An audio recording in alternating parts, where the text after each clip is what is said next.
অরিন ও মোহিনীকে উচিত শিক্ষা দিল ঋতুজা। হ্যাঁ বন্ধুরা, এমনটাই দেখা যাবে। বিস্তারিত জানতে ভিডিওটিতে লাইক দাও, চ্যানেলটি সাবস্ক্রাইব করে শুরু থেকে শেষ অবধি দেখতে থাকো। গল্পের শুরুতেই দেখা যাবে অরিন বলছে যে সে বোর্ড মিটিং এ অ্যাটেন্ড করবে। এটা শুনে অবাক হয়ে যায় ঋতুজা। ঋতুজা বলতে থাকে, তুমি যে কথাগুলো বলছো ভেবে বলছো তো অরিন? তখনই অরিন বলতে থাকে, হ্যাঁ জেম্মা, আমারও তো অধিকার আছে তাই না? আমিও তো এই পরিবারেরই ছেলে, তবে আমি কেন বোর্ড মিটিং এ অ্যাটেন্ড করতে পারবো না? আমি বিজনেসটা জয়েন করতে চাই। এ কথা শুনে ঋতুজা বলতে থাকে, তুমি যে কথাগুলো বলছো পুরোটাই ভিত্তিহীন। কারণ বোর্ড মিটিং এ জয়েন করতে আগে থেকে বোর্ড মিটিং এ একটা অ্যাপয়েন্টমেন্ট নিতে হয়। সেখানে যদি ওনারা সিলেক্ট করে তোমাকে কোন পদে বসানো হবে, তোমাকে যদি ওনারা যোগ্য মনে করে, তবেই তোমাকে বোর্ড মিটিং এ ওনারা নেবে। তাছাড়া তোমাকে কিছুতেই ওনারা নেবে না। এ কথা শুনে দেখা যায় তখন অরিন অবাক হয়ে যায়। অরিন বলতে থাকে, বাহ, তুমি তো দেখছি সবকিছুতে আমাকেই ব্লেম দিচ্ছ তাই না? তখনই ঋতুজা বলতে থাকে, তুমি বুঝতে পারছো না অরিন, আমি তোমাকে কি বোঝাতে চাইছি? তুমি যদি বুঝতে না পারো এটা তোমার ব্যর্থতা, আমার কিছুই নয়। তখনই অরিন বলতে থাকে, আমি আমি জানতে চাই না, আমাকে আমাকে তোমাদের বিজনেসে জয়েন করতেই হবে। কারণ আমারও এই বিজনেসে অধিকার আছে। আমি এই বিজনেসে জয়েন করতে চাই। তখনই ঋতুজা বলতে থাকে, আমি তোমাকে ভালোভাবে বলছি অরিন, এখনো সময় আছে, এখান থেকে যাও। আর যদি সত্যি সত্যি তোমাকে বিজনেসে জয়েন করতে হয়, আমরা বোর্ড মিটিং এ কথা বলবো, সবার সঙ্গে কথা বলে ডিসাইড করব তোমাকে কোথায় কোন জায়গায় বসানো হবে। তখন অরিন বলতে থাকে, আচ্ছা জেম্মা, একটা কথা বলো তো, তুমি যে কথাগুলো বলছো সেগুলো কি ভিত্তিহীন নয়? শুধুমাত্র তোমার ছেলেরাই যোগ্যতা আছে, তোমার ছেলেরাই সবকিছু পাবে? তুমি তো ভাবছো যে সম্পত্তি থেকে আমাদের বঞ্চিত করে তোমার ছেলেদের সেই সম্পত্তির দায়িত্ব দেবে তাই না? এরপরে দেখা যায় ঋতুজা সেখান থেকে রেগে মেয়ে বিহানকে নিয়ে চলে যায়। তখনই দেখা যায় কম্পাস মনে মনে ভাবতে থাকে, সত্যি অরিনটাও না নিজের নিজের পায়ে নিজেই কুড়ুল মারে। আগে আগে তো মাহির কথায় উঠতো বসতো, এখন আবার বউয়ের কথা মতোই চলছে। ছেলেটা সত্যি অদ্ভুত। এরপরে দেখা যায় কম্পাস বলতে থাকে, আমাকে যে করে হোক এই সবকিছু উদ্ঘাটন করতে হবে। এদিকে দেখা যায় পৃথা এসেছে একটি তান্ত্রিকের কাছে। সেখানে এসে অরিনের ব্যাপারে কথা বলতে থাকে। তখন লোকটা বলতে থাকে, আমি জানি তো তুই তোর ছেলেকে নিয়ে অনেক কষ্টে আছিস তাই না? তখনই পৃথা বলতে থাকে, হ্যাঁ বাবা, আমি তোমার কাছে এ কারণেই এসেছি, কোথা থেকে আমার বয়সী একটি মেয়েকে বিয়ে করে এনেছে।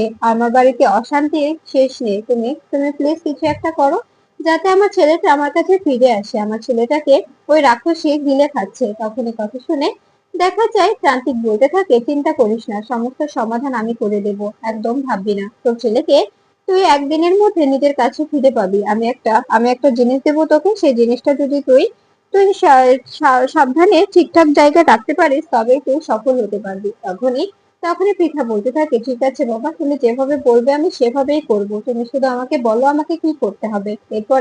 এরপরে দেখা যায় প্রান্তিক বলতে থাকে, আচ্ছা, আমি তোকে একটা একটা মাদুলি দেবো, সেটা নিয়ে গিয়ে তোর ছেলের হাতের কবজিতে বেঁধে দিতে পারবি। তখনই পৃথা অবাক হয়ে যায়। এরপরে দেখা যায় তখন প্রান্তিক বলতে থাকে, ঠিক আছে, যখন এটা পারবি না তোকে আমি অন্য একটা উপায় দিচ্ছি। আমি একটা মাদুলি দেবো, সেটা নিয়ে গিয়ে তোর ছেলে যে পোশাকটা পরে সে পোশাকটার পকেটে রেখে দিবি। এরপরে পৃথা বলতে থাকে, ঠিক আছে, আপনি আপনি যেভাবে বলবেন আমি সেভাবেই করবো। শুধুমাত্র আমার ছেলেটাকে ওই মেয়েটার কবল থেকে বের করতে হবে।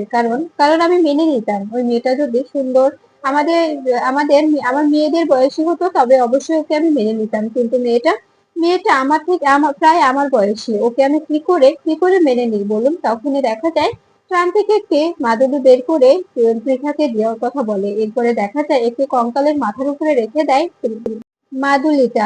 কঙ্কালের মাথায় রেখে বলতে থাকে, এটা এটা নিয়ে গিয়ে তুই তোর ছেলের পকেটে রেখে দিবি, চিন্তা করবি না, সবকিছু ঠিকঠাক হয়ে যাবে, তুই যেমনটা চাইছিস ঠিক তেমনটাই হবে। তখনই পৃথা বলতে থাকে, বাবা, আপনাকে অসংখ্য ধন্যবাদ। আপনি প্লিজ দেখবেন আমার ছেলেটা যেন আমার কাছে ফিরে আসে। আর আপনার গুরুদক্ষিণা কি দেবো? তখনই দেখা যায় প্রান্তিক চোখ বন্ধ করে ফেলে। এরপরে সেখানে থাকা একটি মহিলা বলতে থাকে, বাবা টাকা পয়সার ব্যাপারে এই কথা শুনলে অনেক রেগে যায়। আপনার যা দেবার ইচ্ছা আপনি যে ওখানে রেখে দিন।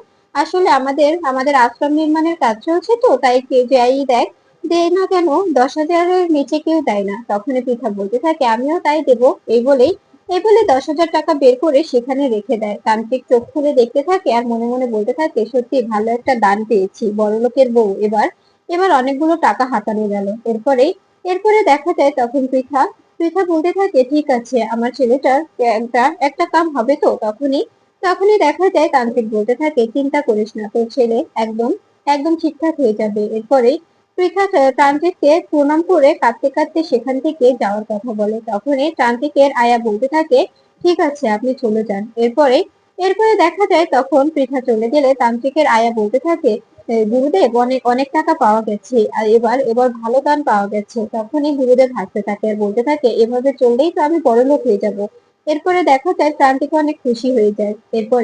এরপরে দেখা যায় টাকাগুলো দেখে তান্ত্রিক মনে মনে বলতে থাকে সত্যি অনেকগুলো টাকা পেলাম, এরকম যদি মালদার পাশে আরো দুই একটা পেতাম তবে তো আমার অনেক টাকা পকেটে ঢুকতো। এদিকে দেখা যায় কম্পাস কলেজে এসে নিজের ক্লাসে বসে। তখনই কম্পাসকে তার বন্ধুরা বলতে থাকে কম্পাস তুই কিন্তু এরপরে থেকে আর কোনো ক্লাস মিস করবি না। তখনই মোনালিসা ক্লাসে ঢুকে আর বলতে থাকে তোরা ভালো আছিস তো। তখনই কম্পাস বলতে থাকে কি ব্যাপার মোনালিসার হাবভাব তো আমার ভালো লাগছে না, এমন ভাবে চলাফেরা করছে মনে হচ্ছে ও ও কোনো কিছু জানেই না, কোনো কিছু বোঝেই না।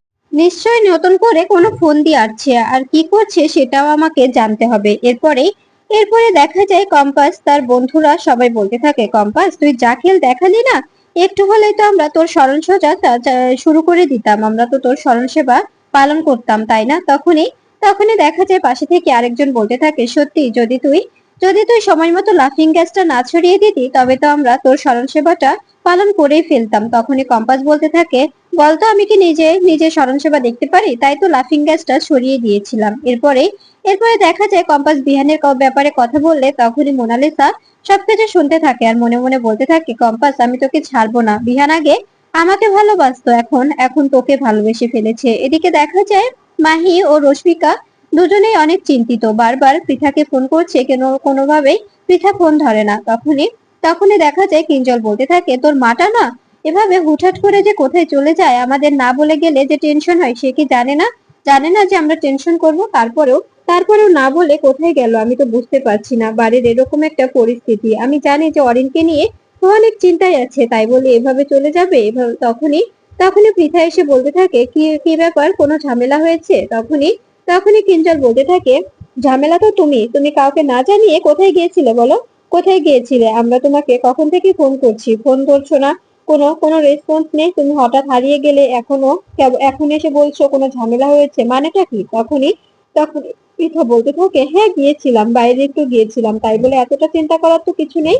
তখনই মাহি বলতে থাকে মা তুমি বুঝতে পারছো আমরা কতটা ভয় পেয়েছিলাম, আসলে বাড়ির অবস্থা তো তুমি জানতেই পারো তাই না, বুঝতেই তো পারছো বাড়িতে কিরকম অবস্থা চলছে। আমরা জানি তুমি অরিনকে নিয়ে অনেক চিন্তিত, তাই বলে তুমি এভাবে এভাবে বাড়ি থেকে হুটহাট করে বেরিয়ে যাবে। তখনই রশ্মিকা বলতে থাকে ও মা তুমি বুঝতে পারছো না আমরা কতটা ভয় পেয়েছি, কখন থেকে তোমাকে ফোন করছি ফোনও ধরছো না। এরপরে রুদ্র মেঘমালা সবাই পৃথাকে জেরা করতে থাকে যে তুমি কোথায় গিয়েছিলে।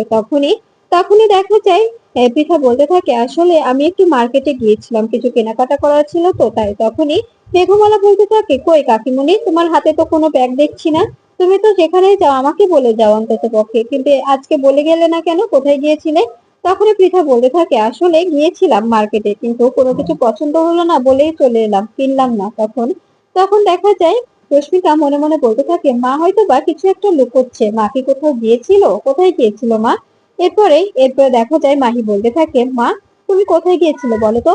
তখনই দেখা যায় পৃথা বলতে থাকে এসব বাদ দাও, উনি কোথায়। তখন এই কথা শুনে কিঞ্জল বলতে থাকে উনি মানে কে। তখনই মাহি বলতে থাকে তুমি তো ওই মহিলার কথা বলছো তাই না, ওই মহিলা কি করেছে জানো, তোমার নাকি পায়ে ব্যথা, তাই উনি তেল গরম করে রেখেছে তোমার পায়ে মালিশ করে দেবে। এরপরে দেখা যায় তখন পৃথা বলতে থাকে ওর হাত থেকে আমি কখনোই তেল মালিশ করে নেব না, কখনোই না, ওই মেয়েটাকে আমি কখনোই মেনে নেব না। এই বলে দেখা যায় পৃথা সেখান থেকে চলে যায়।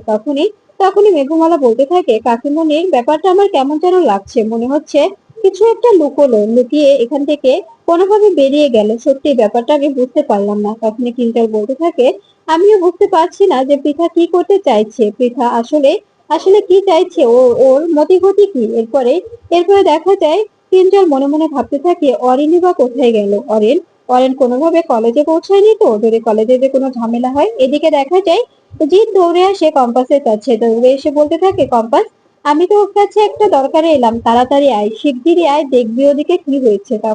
কম্পাস বলতে থাকে কি হয়েছে আগে বল। তখনই জিৎ বলতে থাকে আমাদের যে লেডিস হোস্টেলটা আছে না, সেখানে সেখানে অনেকগুলো মেয়ে অসুস্থ হয়ে পড়েছে, হঠাৎই ওদের ডায়রিয়া আর বমি হচ্ছে, তাই তুই তাড়াতাড়ি আয়। এরপরে দেখা যায় কম্পাস তার ফ্রেন্ডদের নিয়ে সবাই মিলে চলে যায়। এদিকে মোনালিসা বলতে থাকে কম্পাস নতুন করে আবার সবার কাছে সিম্প্যাথি পাওয়ার একটা একটা সুযোগ পেয়ে গেল। এই সুযোগটা ও আবার কাজে লাগাবে। আমি ওকে এমন ভাবে হেনস্থা করবো, ও কখনো কারোর সামনে দাঁড়াতেই পারবে না। ওর পরীক্ষা ওই কি করে পাশ করে সেটাও আমি দেখবো। এদিকে দেখা যায় পৃথা অরিনের ঘরে এসেছে চুপি চুপি। ঘরে এসে অরিনের গেঞ্জিতে পকেট খুঁজতে থাকে, কিন্তু কোনোভাবে গেঞ্জিতে পকেট না পেলে পৃথা বলতে থাকে গেঞ্জিতে তো কোনো পকেটই নেই, তবে আমি কোথায় রাখবো। এরপরে দেখা যায় এদিকে এদিকে কম্পাস লেডিস হোস্টেলে এসে দেখতে পাই সেখানে প্রত্যেকটা মেয়ে এমন ভাবে অসুস্থ হয়ে পড়েছে তা বলার মতো না। সবাই একদম একদম বিছানার সঙ্গে লেগে গেছে। এটা দেখে কম্পাস বলতে থাকে এটা এটা কি করে হতে পারে, হঠাৎ এরকম করে সবাই কি করে অসুস্থ হয়ে পড়তে পারে, কি হয়েছে তার কারণে এরা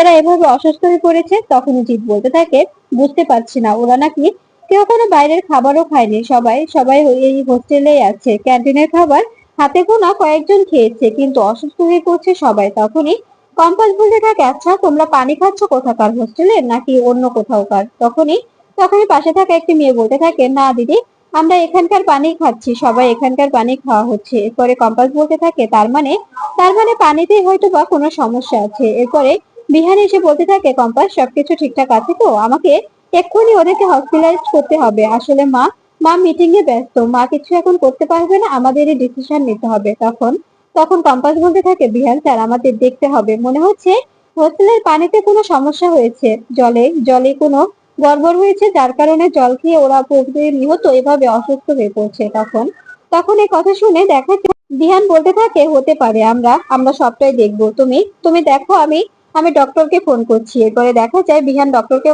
ফোন করছে। তখনই সেখানে আসে মোনালিসা বিহানের সঙ্গে কথা বলার চেষ্টা করলে বিহান তাকে এড়িয়ে যায়। বিহান দেখেও না দেখার ভান করে। আর তখনই মোনালিসা বলতে থাকে বিহান তুমি আমাকে ইগনোর করছো তো, এটার ফল তুমি বুঝতে পারবে, তোমাকে আমি এমন ভাবে বোঝাবো তুমি কখনোই কখনোই মোনালিসা দত্তের সঙ্গে পাঙ্গা নিতে আসবে না। এরপরে দেখা যায় বিহান ডক্টরকে ফোন করে সবকিছু বলে। তখন ডক্টর বলতে থাকে বিহান তুমি চিন্তা করো না, আমি আমি অতি শীঘ্রই আমার আমার টিম নিয়ে সেখানে সেখানে চলে আসছি। এরপরে দেখা যায় এদিকে কম্পাস বাহিরে এসে প্রত্যেকটা কলের জল টেস্ট করতে থাকে, জলগুলো দেখতে থাকে যে জলে কোনো রকম কোনো সমস্যা আছে কিনা। তখন কম্পাস বলতে থাকে এখানে তো কোনো সমস্যা দেখা যাচ্ছে না। এরপরে দেখা যায় কম্পাস প্রত্যেকটা পাইপ চেক করতে থাকে যে কোনো পাইপ লিক হয়েছে কিনা। এরপরে কম্পাস বলতে থাকে এভাবে প্রত্যেকটা স্টুডেন্ট অসুস্থ হওয়ার কারণ কি, আমাকে আমাকে জানতেই হবে, যে করে হোক আমাকে খুঁজে বের করতে হবে যে স্টুডেন্টরা এভাবে অসুস্থ হয়ে কেন পড়ছে, ওদের কি হয়েছে, ওরা কেন কেন এরকম করে প্রতিনিয়ত অসুস্থ হয়ে পড়ছে। এদিকে দেখা যায় বিহান ও জিৎ দুজনে ছাদে এসেছে ট্যাঙ্কি চেক করতে। সেখানে এসে দেখতে পাই যে ট্যাঙ্কির ভরে একটি পাইপ লিক হয়েছে, সেখান থেকে প্রতিনিয়ত পানি পড়ে যাচ্ছে। তখনই কম্পাস বলতে থাকে এখানে ছাড়া আর কোনো জায়গাতেই পাইপ লিক হয়নি, আমি বুঝতে পেরেছি। আর বিহান স্যার আমাদের আমাদের এখানকার এই জলগুলো একটু একটু টেস্ট করতে হবে, আমাদের কলেজের ল্যাবে নিয়ে গিয়ে ওখানে পরীক্ষা করতে হবে যে জলে কোনো সমস্যা আছে কিনা। আমার মনে হচ্ছে জলে কোনো সমস্যা আছে, যার কারণে এত বড় ক্ষতি হয়ে যাচ্ছে। কারণ হস্টেলের স্টুডেন্টরা কেউ বাইরের খাবার খায়নি আর ক্যান্টিনের খাবার সবাই খায়নি, তবে সবাই কি করে অসুস্থ হয়ে পড়ছে সেটাও তো দেখতে হবে, তাই না? ওদেরকে তো ওদের ফ্যামিলিকেও তো আমাদের জবাবদিহি তো করতে হবে, তাই না? তাই আমাদের আগে এই জলটা ফরেনসিকে পাঠানো দরকার, জলটা টেস্ট করে দেখা দরকার যে এখানে কোনো কোনো জীবাণু কিংবা ব্যাকটেরিয়া বাস করছে কিনা। যদি সেটা হয় সেটার আগে প্রতিরোধ করতে হবে, তা নাহলে সবাই অসুস্থ হয়ে পড়বে।